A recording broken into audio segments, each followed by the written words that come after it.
Miguel, ¿tú te acuerdas de cómo fue ese aprendizaje de anemias en la universidad? Pues mira, yo lo que recuerdo es que nunca hubo una manera estandarizada. Siempre había un enfoque diferente, siempre había un enfoque diferente. ¿Tú qué recuerdas? Bueno, yo recuerdo un profesor, un catedrático que ya tenía sus años, era muy mayor, era calvo, era un señor muy elegante y hablaba mucho y decía, los valores normales de los eritrocitos oscilan entre los 4,5 y los 5,6 y esto tiene que estar correlacionado con el paciente y hablaba mucho. Y en realidad, pues sus clases se volvían tan tediosas que no entendía, me perdía y pues a la final no aprendí mucho.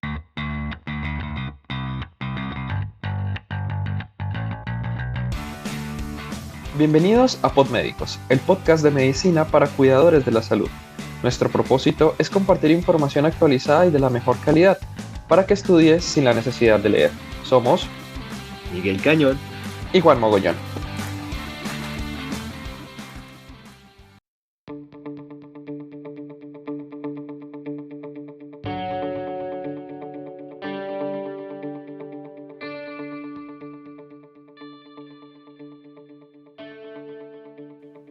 En el capítulo de hoy queremos hablar de introducción a las anemias, un tema importante para tu práctica clínica y nos basaremos en dos tipos.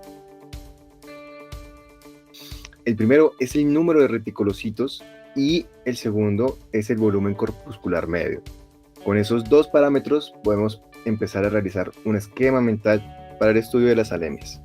Así es, antes de hablar del volumen corpuscular medio y los reticulocitos, tenemos que tener en cuenta que anemia es un número bajo de glóbulos rojos o una concentración baja de hemoglobina. Sabemos que la hemoglobina es necesaria para transportar el oxígeno y si una persona tiene muy pocos glóbulos rojos, o si estos son anómalos o no hay suficiente hemoglobina, esto disminuirá la capacidad de la sangre para transportar oxígeno a los tejidos del organismo, Miguel. Correcto, Juan. La cuestión aquí es que no damos valores exactos. ¿Por qué? Porque es importante tener el conocimiento de ellos, de cada línea celular que se observa en el hemograma. Sin embargo, dichos valores varían según el valor de referencia de cada laboratorio, incluso no solamente dentro de cada país, sino de cada laboratorio regional. El hospital X con respecto al hospital Y tiene laboratorios diferentes. Y que serán reflejados al lado de los resultados de nuestros pacientes. Teniendo en cuenta lo anterior, partimos del punto que todo valor por encima del límite superior del laboratorio y sus referencias hablará de un aumento y todo resultado por debajo del límite inferior tendrá una disminución. Correcto. Y queríamos nosotros dar cuando estábamos creando este capítulo los valores normales pues de cada línea celular que se ven en el hemograma, pero pues dado que cada laboratorio tiene su diferente valor de referencia, eh, pues dijimos, podemos confundir a las personas, entonces más bien con lo que tú dices, yo creo que queda más que claro. Uh-huh. Entonces, pues para empezar este tema de las anemias, hablaremos primero de los reticulocitos, que casi nunca están en el resultado de la analítica, pero que si estos están, aporta una información muy importante. Pero pues primero debemos saber cómo se originan los reticulocitos. Empecemos a describir el proceso de hematopoiesis. Bueno, todo empieza en la médula ósea. Se encuentra el normoblasto, una célula con núcleo que será el precursor de los eritrocitos, y cuando este normoblasto sale de la médula ósea se convierte en reticulocito, una suerte de precursor intermediario de los eritrocitos. ¿Qué pasa con ese Por- reticulocito? Bueno, con el reticulocito, apenas, como tú dijiste, el normoblasto sale de la médula ósea, pasa a ser reticulocito. Ese reticulocito tiene que eliminar su núcleo y prepararse para el intercambio gaseoso, donde para la construcción en el citoplasma de este nos encontraremos con grupos de hemoglobina. Va a estar conformados por hierro, un grupo M y globina. Que de 1 a 4 días este reticulocito se convertirá en eritrocito maduro recorriendo el torrente sanguíneo durante un periodo promedio de 120 días para finalmente ser recolectado en el vaso y ser reutilizado para procesos corporales. Sí, es importante saber eh, si nuestro cuerpo tiene la capacidad de reemplazar la falta de eritrocitos en el tejido sanguíneo. Por tanto, tenemos que saber cómo sería la génesis, el éxodo y el cierre del ciclo de vida de un eritrocito.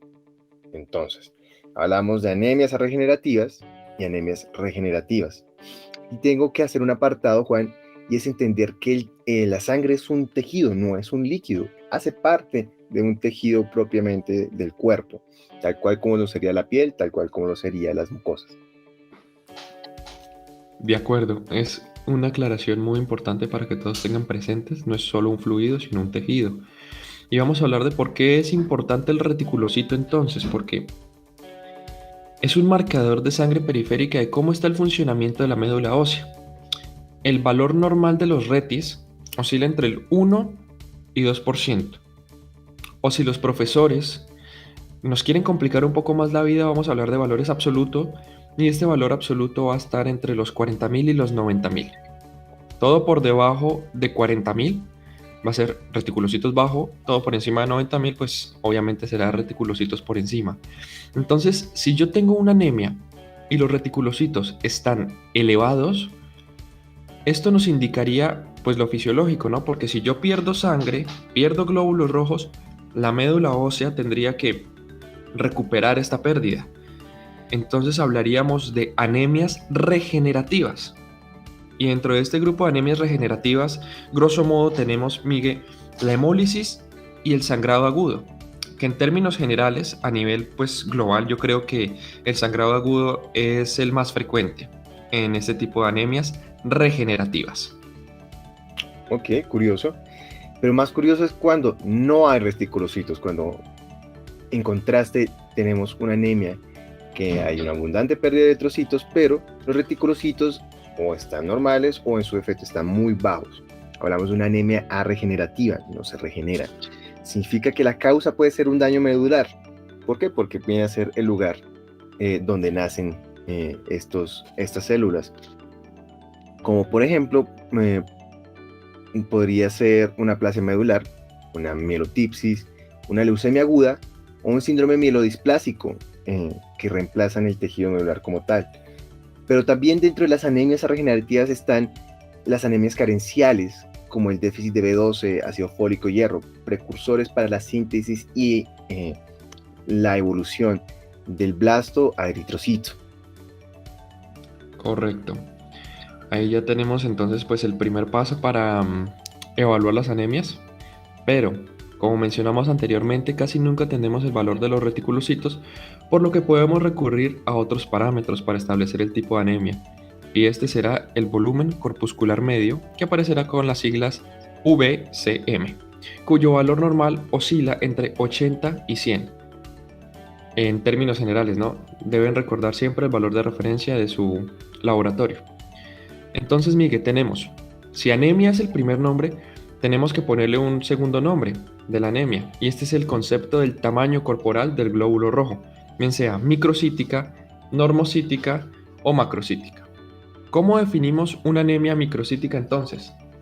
Claro, cuando el volumen corpuscular medio es menor a un valor que ronda entre los 80 femtolitros, dependiendo del valor de tu laboratorio, podemos describir cosas como las anemias ferropénicas, o sea, por déficit de hierro, las anemias sideroblásticas, que vienen a ser por las deficiencias de las porfirinas, esenciales para crear los grupos M, o sea, precursores de los grupos M, y las anemias tipo talasemia, que son deformidades en el plegado de las globinas. Claro, si acabamos de decir cómo se conforma la hemoglobina, viene hierro, grupo M y globina. Eh, Cuando esto no está funcionando, pues podemos ver un glóbulo rojo más pequeño. Eh, por último, también podemos encontrar esto cuando la membrana está alterada, como en las esferocitosis hereditarias. Normalmente un eritrocito tiene forma de una dona, eh, pero puede cambiar su forma y esto puede generar otras cosas más adelante. Si falta alguno de estos en el joven reticulocito, en su conversión a hematíes, puede quedar pequeño. o puede quedar con otro descriptor que no vamos a trabajar mucho, pero que es muy similar, que es poco color, hipocrómico. Un ejemplo en situaciones de malnutrición puede pasar esto, otro ejemplo puede ser las deficiencias de hierro y otros en el alto gasto nutricional, pacientes que requieren mucha energía para otra o muchos recursos energéticos de su cuerpo que alteran la economía metabólica del cuerpo. Tienen ser los pacientes oncológicos y los pacientes con sangrados crónicos, defectos de sus membranas, inflamaciones crónicas. Después Correcto. decir sobre las macrocíticas. Bien, Miguel. Por otro lado tenemos las anemias macrocíticas, que estas están definidas por una anemia más un valor de BCM por encima de 100 femtolitros. Esta anemia puede darse por defectos en la absorción del ácido fólico y o la vitamina B12, fundamentales para la síntesis y división génica del reticulocito, produciendo anemias megaloblásticas. Sin embargo, es importante aclarar que no toda anemia macrocítica es igual a anemia megaloblástica. ¿Por qué, Miguel? Hay que entender que una cosa es de estructura y otra cosa es de origen. Entonces, macrocítico describe el tamaño del eritrocito, pero lo megaloblástico habla del origen de por qué es grande. Y así tenemos que lo megaloblástico viene a ser de las deficiencias de ácido fólico y de vitamina B12. Pero ¿qué otras cosas nos pueden generar algo grande, un eritrocito grande? Pues agentes externos como fármacos. Podemos nombrar el metrotexate, anticonvulsivantes como la fenitoína y el ácido valproico y otros tóxicos como el alcohol. También encontramos enfermedades sistémicas como el hipotiroidismo o las hepatopatías que generan este efecto en los eritrocitos. De acuerdo, eso es importante tener en cuenta porque muchas veces cuando vemos un valor de BCM por encima de 100, todo el mundo dice, tiene una anemia megaloblástica. Y no, es una anemia macrocítica. Ahora tenemos que entrar a ver lo que tú dijiste, cuál es la causa de esa anemia macrocítica y ver si es en realidad una anemia megaloblástica o solo es una anemia macrocítica. Y finalmente, podemos encontrar que no hay cambios en el tamaño del eritrocito. O sea, tenemos una anemia con un valor corpuscular medio entre 80 y 100. Por tanto, puede haber un daño medular también, lugar de génesis de los eritroblastos generando aplasia o bien por el secuestro de hierro en trastornos crónicos. Anemias de trastornos crónicos, como en las nefropatías, por ejemplo. Bueno, Vaya, qué complejo, esto ¿no? suena complejo, ¿no? Sí, Sí. yo este tema lo considero que es un poco pesado, pero si hacemos un esquema con lo que hemos mencionado de reticulocitos, si están altos, regenerativa, si están bajos o normales, regenerativa. Y pasar al otro lado, BCM, alto, normal o bajo. ¿Qué opinas? Es perfecto, muy dibujable y se puede aplicar de manera algorítmica en nuestras mentes. Sí que agradecemos tu tiempo, no lo creas, vamos a tener un segundo capítulo en el cual tendremos no solamente el origen de cómo podemos regenerar nuestras células, sino también un enfoque clínico de cómo lidiar con este tema en nuestros pacientes. Claro, de cómo llegan los Bueno, pacientes usualmente. sí, Esto sí. será para una próxima ocasión.